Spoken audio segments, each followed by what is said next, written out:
Um, so, so this is our webinar on supporting students with disabilities through the lens of NSE. There's going to be a few of us from the NSE DEI committee that are going to be presenting, but really we wanted this to kind of be more of a discussion with everyone. We are obviously not experts in this, and so we can really only talk about our own experience. So at the very end, again, we really want it to be more of an open discussion. So we'll definitely ask you all to kind of jump in if there's anything that you feel like you do to support students that maybe we didn't add, or if you have any resources, things like that. So again, just kind of opening up that discussion for this topic. So my name is Cameron Mortensen. I am from Western Oregon University, and I am the interim chair for this committee, while Raina is on maternity leave. I think she's coming back in a few more months, so we will see her again very soon. And then joining us today are Brooke and Eileen. I'll let them introduce themselves. So Brooke, if you wanted to go ahead and. Yeah. Hi, everyone. My name's Brooke Leahy. I'm the coordinator at SUNY Plattsburgh. Hi, everyone. My name is Eileen Mooring. I am the NSE coordinator at the University of Alaska Anchorage. So today, again, we're just going to kind of talk about some best practices that we do on our campuses. Again, this is not at all saying this is the best way or the only way to support students. We're just kind of bringing up ideas to kind of get the conversation started. We'll go through some example scenarios of if a student comes in asking for this resource, or if they kind of self-disclose this situation, how would you go about supporting them? And then opening up for next steps and discussion pieces. Just as a note, this webinar is for general discussion of student support in the NSE coordinator community. No presenter here is directly responsible for the attendance to the American with Disabilities Act, ADA, on their campus. So we'll kind of talk about what the specifics are and then how that could look in practice. So before we jump in to our specific campuses, there are some guidance and some policies in the NSE handbook. Specifically, this is from chapter 23. The handbook is online if you wanted to review it, so I'm not going to read word for word, but I do just want to go over the general topics that are in the guidebook already. So ADA and NSE, student exchange is covered under ADA, which means if somebody with a disability of any kind does want to participate in NSE, they will have the opportunity to do so. We can't discriminate based on disability. And then it's our responsibility as coordinators to make sure that we find them a good fit for them. Students are invited to self-disclose. So we cannot ask students about their disabilities. We can't ask them if they do need accommodations or anything like that, but students can volunteer to talk about it. And if they do, that is perfectly fine. That might look like a medical condition if they self-disclose. It might be a mental health or emotional issue that they self-disclose. It might be a physical condition with accessibility needs, or any documented disability that requires academic accommodations. The request must be given as an option for students, and so they will have to, again, self-disclose. And then if they do, we are then taking those next steps to make sure that we find them a place that is supportive for their needs. On the PAF form, so the placement acceptance form, again, there is an option for students to self-disclose. They don't have to, but there is an option for them to do so. And really that just helps us, again, make sure that we're advising them correctly, making sure we find a place that is fitted for them. And if they do request services for their host campus, it is the student's responsibility to make sure that they have all that documentation that's provided. The documentation will differ based off of the campus, the state, regulations like that. So the documentation will have to be given to that host campus, and that host coordinator can help that student figure out what documentation is needed. So just because they might have an accommodation at their home campus, that documentation may qualify them for accommodations at their host campus, but it's just making sure that all of that aligns. And then the host campus, again, we are required to support any student with any disability to the best that we can. So we're providing reasonable accommodations for documented disabilities. And we are treating those students as if they were our own students. So the same way that if a home student came to you and is working with the disability services to get accommodations there, any host student that we have, we will also treat as if they were our own. And I will go ahead and pass it to Eileen. Thank you. So I just wanted to share a little bit about my experiences with DSS on our campus. So overall, we call it Disability Support Services or DSS, and their job is to empower, support, advocate for the student. They are there to make sure that there aren't any barriers to their education. Um, and really, as a coordinator, I would connect the students to DSS and make sure that the student has prepared any documentation that they might need. One of the things that I do on our campus is, regardless of if I think somebody has a disability or not, I just share the disability services information. We actually have a card that is how to get set up with DSS.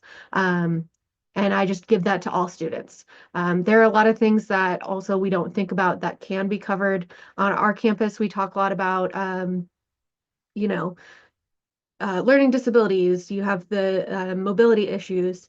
But I used DSS when I was a student because I had really severe allergies and I would get sick a lot. So I worked with DSS and my professors to make sure that I was supported properly in the classroom. So even if you don't necessarily consider something a disability, if it affects the learning ability in the classroom, um, our DSS office helps kind of bridge that barrier. Um, there's also within DSS, if a student recognizes that there is a lack of access or a barrier in some way, they help address that. And that's just because you try and think of every scenario, but there will always be something that surprises you. And so that kind of is just letting the students know that if for some reason something comes up that we haven't caught, we want to work with you to make sure that you're supported.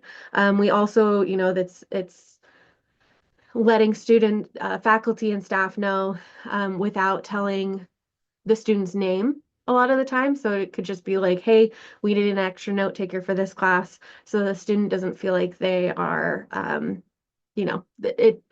as long as the support doesn't require the person to know who they are trying to support, it can be anonymous.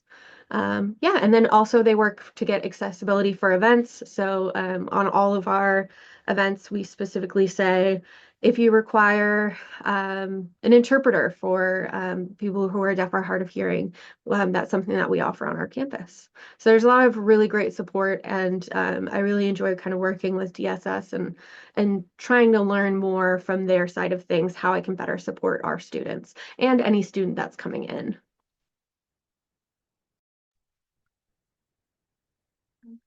And then, so on the other side, so for kind of outgoing students, how we can kind of advise students who might need disabilities. Again, it's either self-disclosure or we're just assuming and kind of giving the same information to all students. And so just kind of prefacing, if you do require an accommodation, these are the steps that you can follow.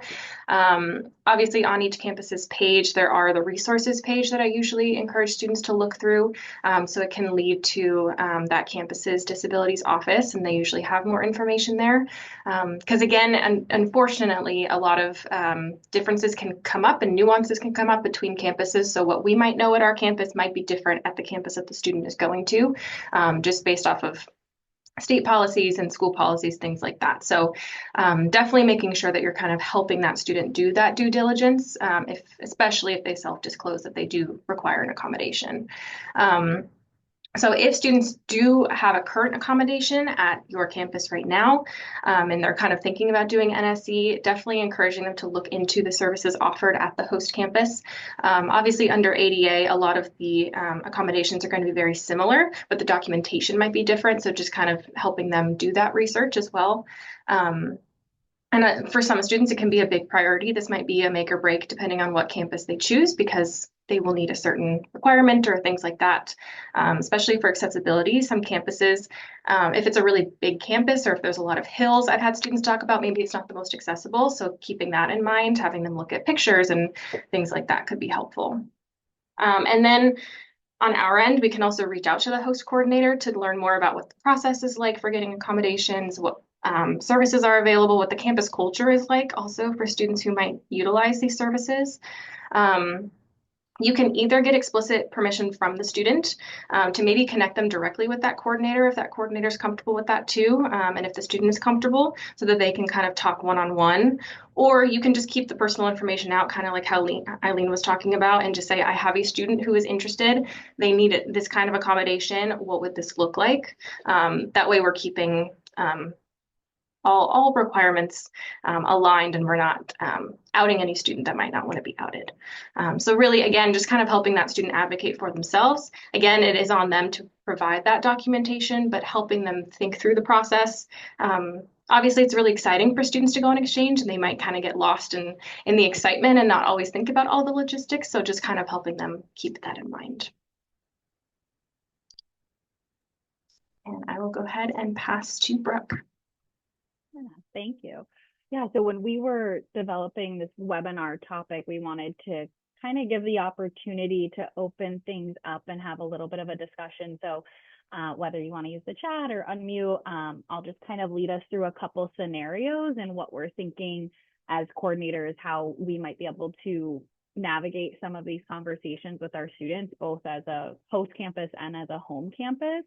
And to Cameron's point, just as an example, kind of my own experience and why I kind of want to come up with some scenarios. Like, I've welcomed a student to campus that I wasn't aware of some accessibility challenges they would have.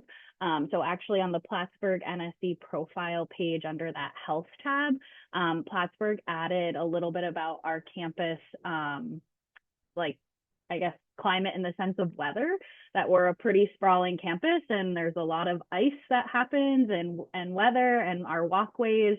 And we aren't always the most accessible for students who might have mobility concerns.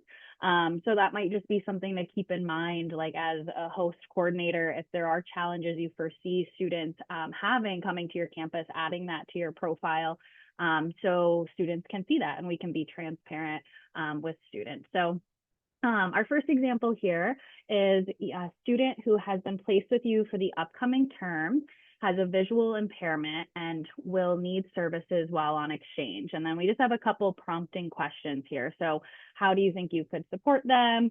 Who on your campus would you contact? What challenges might you face as you navigate this scenario? And we're a relatively small group, so feel free to either just unmute or enter things in the chat.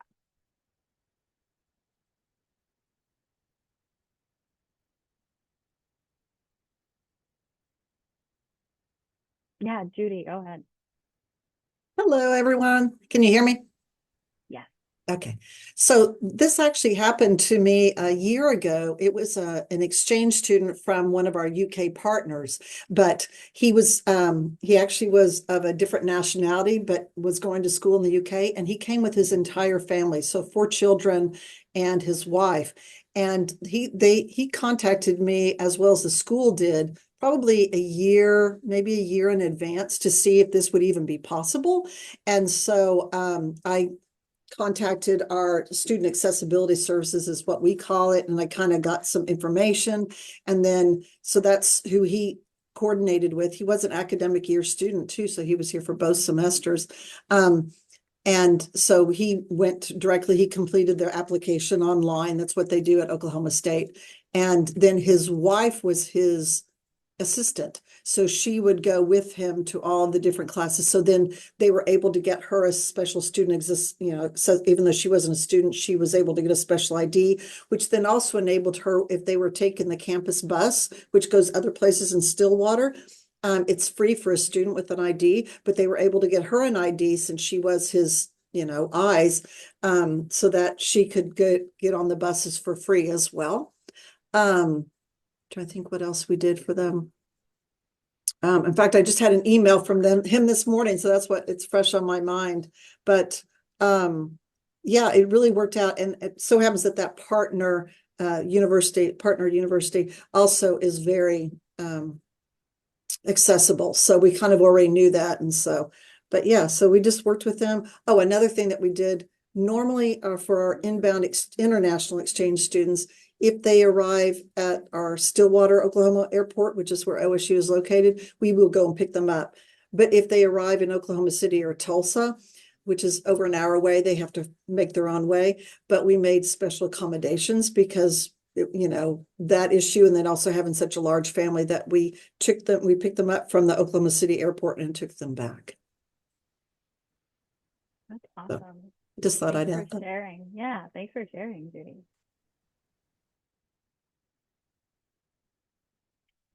Anyone else have any thoughts?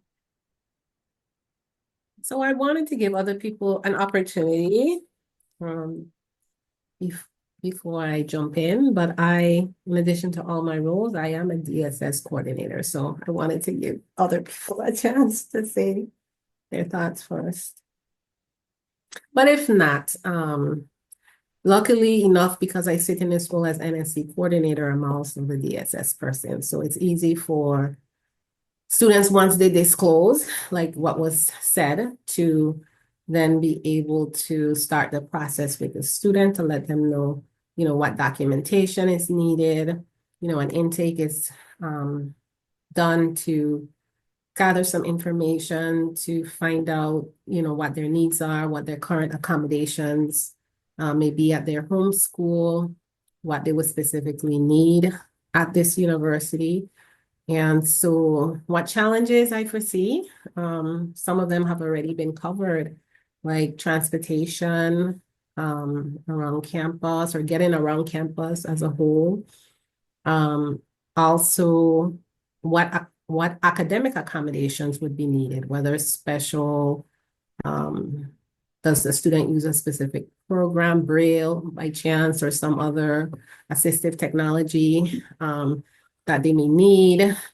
So yeah, it's really requires an in-depth conversation. But what I do know about disability services is that it's not a one fit all. And so yes, this is just a general question, but at the end of the day, it comes down to the specifics because both of us can be blind, but we might need some things might be similar, but some things might be very different as well. So it's very individualized. And so connecting the person to that DSS person is extremely important.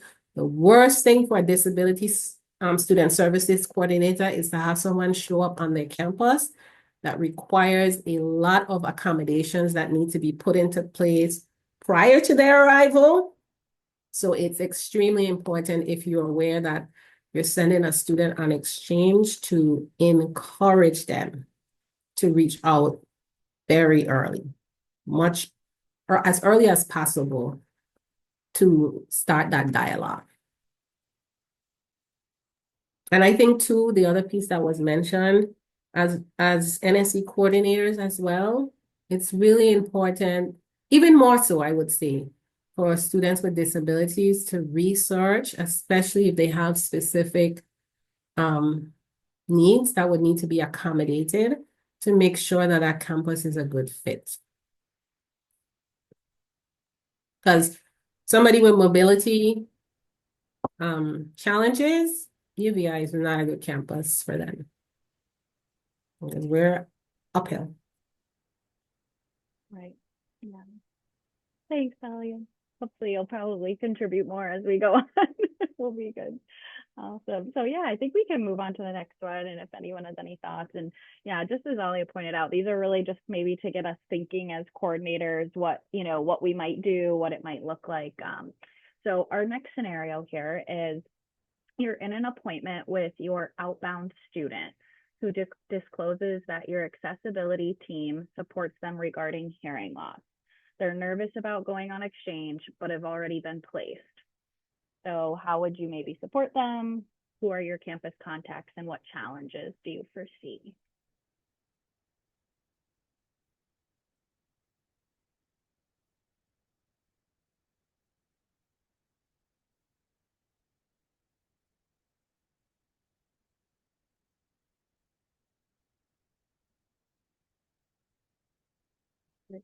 I mean, I can literally go again, but Yeah. but I have to jump off in a few minutes anyway because I have another meeting to go to for 4:30. But No I would say, if the student is nervous, try to just talk with them and see currently, what are their needs. and maybe sit with them and maybe help them do the research. That might help them to feel a little more comfortable if they can start with maybe doing some research with you, where they're going to see maybe perhaps what services are available at that university. And of course, after that point, you as a coordinator can reach out to the other coordinator if the student grants permission, of course. And then you can probably have a discussion, and that person might be able to then connect them with somebody that they can continue that dialogue with. But I mean, I can understand them being a little nervous going on exchange for a new environment. Yeah. Something I learned kind of through writing some of these, and what we've really only recently started doing too, is when we put out our campus list of students who are studying away, we've started and now including our accommodation, accessibility office, because that has now, opened the opportunity for them to take a look at our list of students studying away so that they could maybe prompt that reach out. That maybe students aren't letting, me know as their coordinator, or not letting their host coordinator know. But if our accessibility team sees some of their students, that they can kind of do a reach out. Granted, it's kind of later because they're already been placed and they're already on their way. But, our hope is that that's helped, maybe, and we don't really know, but hopefully catching some students too, if they haven't put any plans into place. So that could be another thing to think about adding.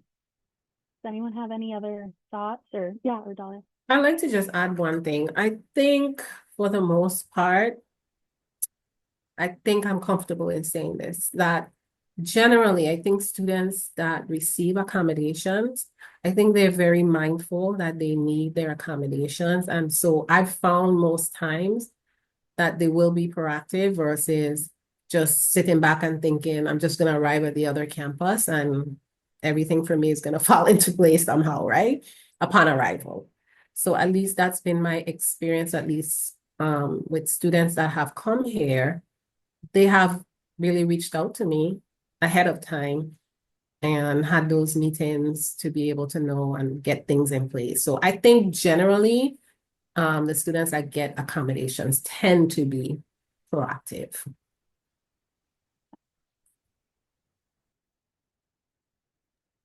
Yeah, and just to kind of add on to that, I have a student who currently uses disability support services they're one of my outgoing students.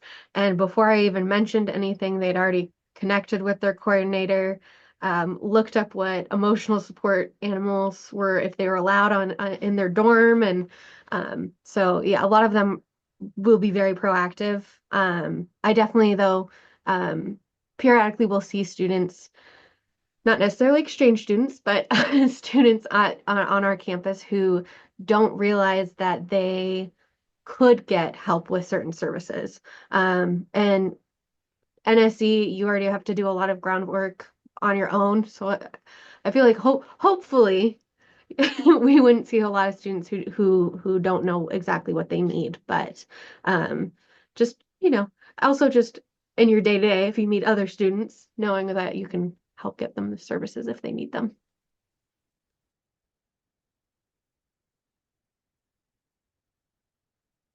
Any other thoughts on this one, or we can go to the last one?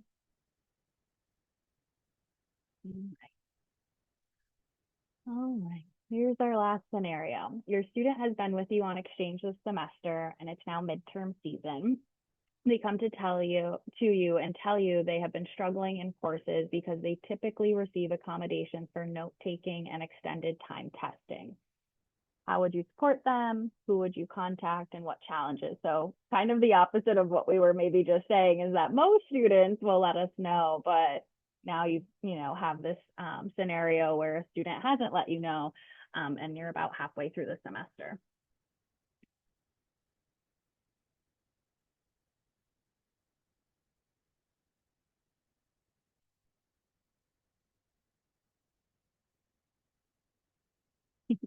We didn't advertise you were all gonna have to help us out.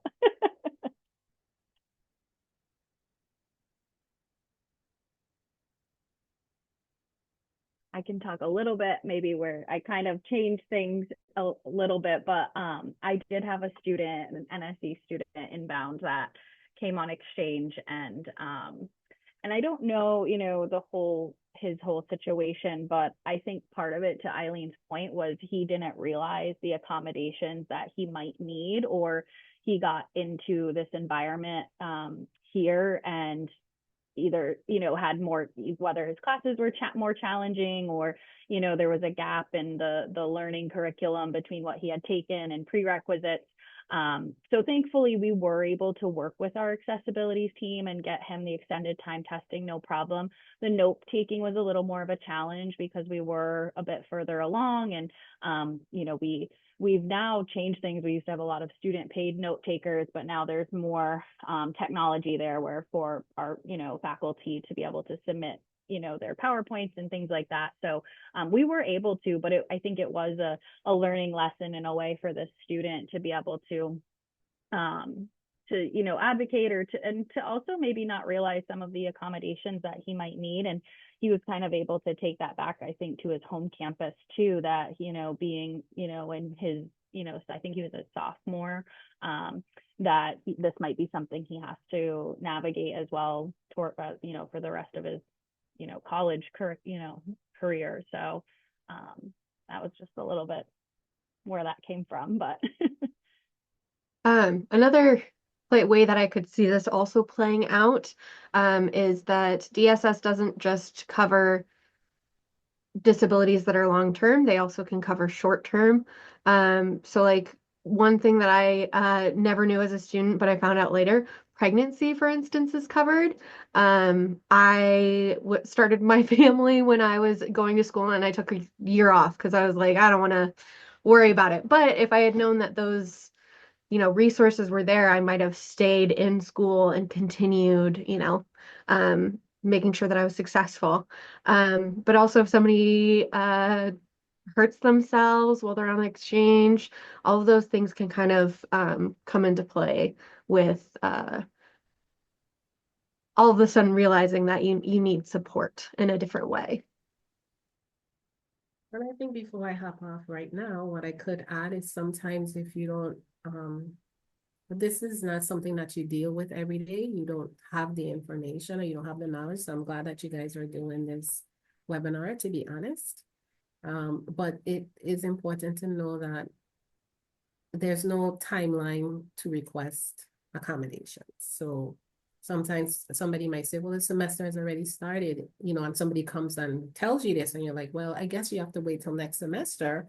And, because they just don't know. So it's good to know, for people to be aware that there's no deadline to apply for accommodations. And so if a student comes forward, you just steer them in the right direction as needed.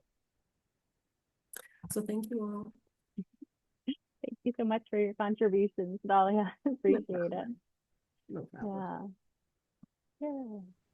I also just wanted to add on to what Eileen was saying as well, just with like a short-term disability. This was not an NSE student. This was one of our students, but the student had never used any accommodations, just hadn't needed it himself. But then he broke his leg in doing sports, and didn't realize that you can get an accommodation for leaving a couple minutes early for class or something like that. Just kind of having that buffer time, and he just didn't realize that was something he could do until he kind of self-disclosed, and we said, oh, like if you're rushing between classes, he was struggling with getting to class on time, and we were able to connect him with that service. So sometimes students just maybe don't know what's available, kind of what can be covered under ADA and disability services. So just making sure you kind of have that open discussion with them, and making sure that they know that you're available. If they just need to talk through something, maybe they even accidentally self-disclose something that they didn't even realize they needed to self-disclose or talk about to get support. So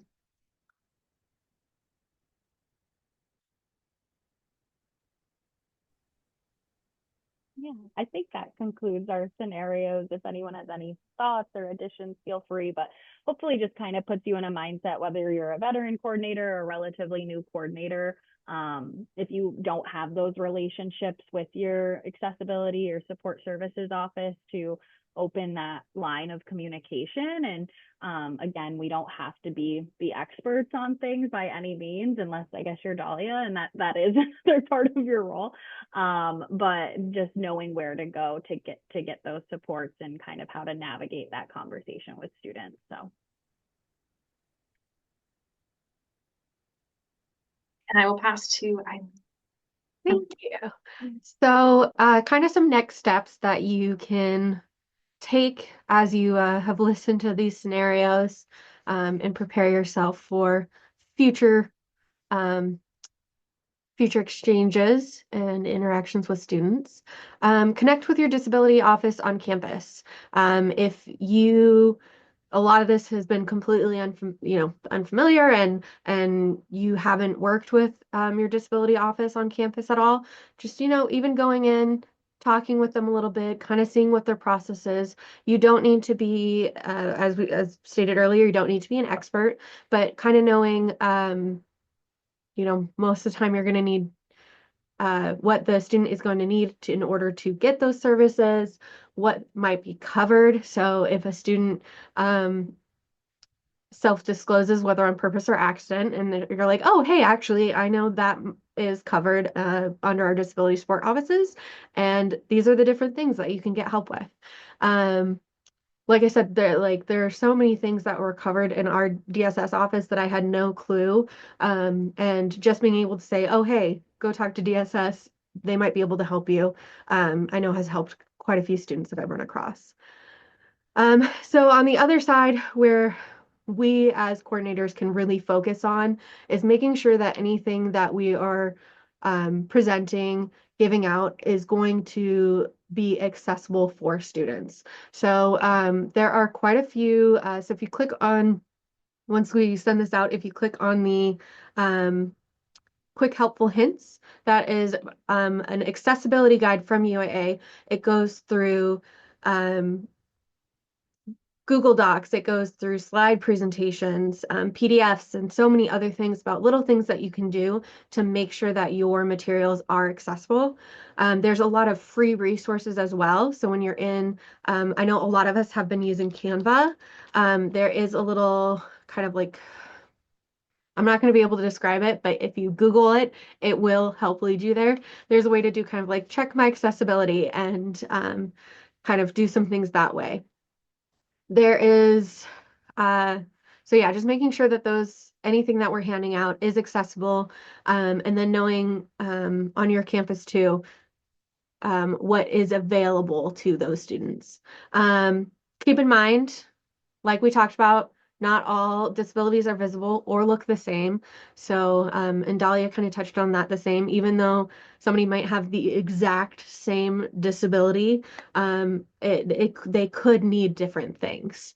Always just be kind of open and willing to support. Like I said, that's part of the reason why I hand out that information to every student, regardless of my thoughts and on that person. Of course, all of us would never judge a book by cover, those kinds of things. But all that to say is just everybody gets a copy regardless. You never know what somebody's going through, and you never know what somebody will go through in the future, especially with those short-term disabilities being hopefully, knock on wood, not going to happen, but they are possibilities. And so just kind of having that all in the back of your head. And again, you don't need to be an expert, but those kinds of things set you up for success for potential scenarios. I just wanted to add in a couple things. A big thing that we kind of talked about in the beginning, kind of when we were planning this webinar, was like the nuances between certain terminology or acronyms or things like that. And the specific example I can give is with emotional support animals versus service animals. So at least on my campus, and I think when we were talking, it seemed like a lot of campuses, they are allowed in different places. So like an emotional support animal, for example, is allowed in our dorms, but they don't go to classes with the students. Whereas a service animal goes everywhere with that student. And so just kind of figuring out, like if a student says, I have a service animal, making sure that we do give them the correct information based off of what they have versus if they have an emotional support animal, we're making it clear, if there are differences kind of where they're allowed and making sure that that student is aware and comfortable with that. Again, because things might be different campus by campus. So, and again, it doesn't mean you have to know everything about DSS or disability services. That's not what we're saying. But more so just maybe connecting with the office and learning maybe like the most common accommodations that students might have. Those folks are so knowledgeable in what they do, so maybe just learning about the most common ones. And then if you don't have the answer, you will know who to connect to the students with. So just making those connections. And with that, that kind of concludes our spiel piece of this. But again, if folks are wanting to add in, like if there's anything you do on your campus that you feel is really important for supporting students, or maybe we missed things like that, please feel free and unmute or add in the chat. If you have questions for the whole group, please go ahead and jump in. So.